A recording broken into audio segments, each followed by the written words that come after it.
inkuru yanditswe n'igitangazamakuru RFI gishyiraho umutwe wabonye ko ndetse wanagarutswe na Minisitiri w'Ububanyi n'Amahanga, aho iki gitangazamakuru cyari cyanditse umutwe w'inkuru uvuga ngo abakinnyi b'amagare ba Repubulika Iharanira Demokarasi ya Kongo babujijwe kwitabira igikombe cy'isi kizabera mu Rwanda.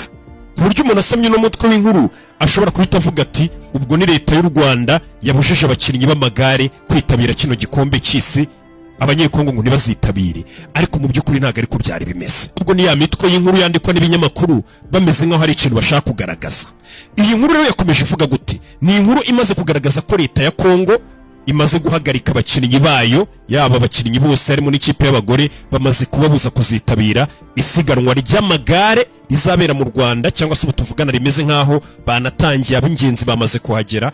Ku buryo ubirebye neza basohoye itangazo bagaragaza ko impamvu batari bwitabiriye umukino ari uko u Rwanda ngo rwabagabyeho ibitero. Ngira ngo nta muntu utabizi ko mu Rwanda ubu tuvugana bari kwitegura igikombe cy'isi, nk'uko ubona igikombe cy'isi muri football mu Rwanda hari kubera igikombe cy'isi cy'isiganwa ry'amagare. Ibyo byo murabizi, ndetse ni n'ibintu bifitiye igihugu akamaro muri rusange. Ni isiganwa ryamaze guhuruza abantu benshi, ndetse abakinnyi benshi bakomeye ku isi bagiye batwarana kino gikombe cy'isi cyangwa se no siganwa ry'isi bamaze kugenda bagera mu gihugu cyacu, bari no mu myitozo. Ibyo byo murabizi by'isiganwa riri kubera mu Rwanda. Gusa Kongo yo yamaze guhaguruka ifata icyemezo iravuga ngo amakipe yacu ntago agomba kujya kwitabira igikombe cy'isi mu Rwanda, turayabujije.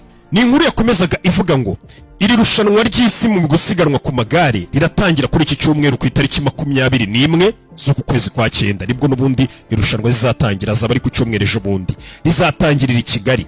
Iyi nkuru ikomeza ivuga ngo ni umurwa mukuru w'u Rwanda, rikazarangira ku itariki ya 29.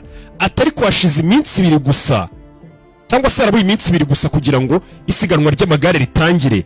Ishyirahamwe ry'amagare muri Kongo ryahise rifata icyemezo gikomeye, basohora n'itangazo. Kongo yasohoye itangazo, ubuyobozi bwa Kongo bwasohoye itangazo habura iminsi 2 gusa ngo rino siganwa ritangire. Mu yandi magambo itangazo ryasohotse uyu munsi. Minisitiri wa Siporo muri Kongo ndetse n'uhagarariye ishyirahamwe ry'abasiganwa ku magare bafashe icyemezo cyo kubuza abakinnyi no kutohereza abakinnyi basiganwa ku magare b'ikipe ya Kongo, bamaze kubabuza kuza mu gihugu cy'u Rwanda.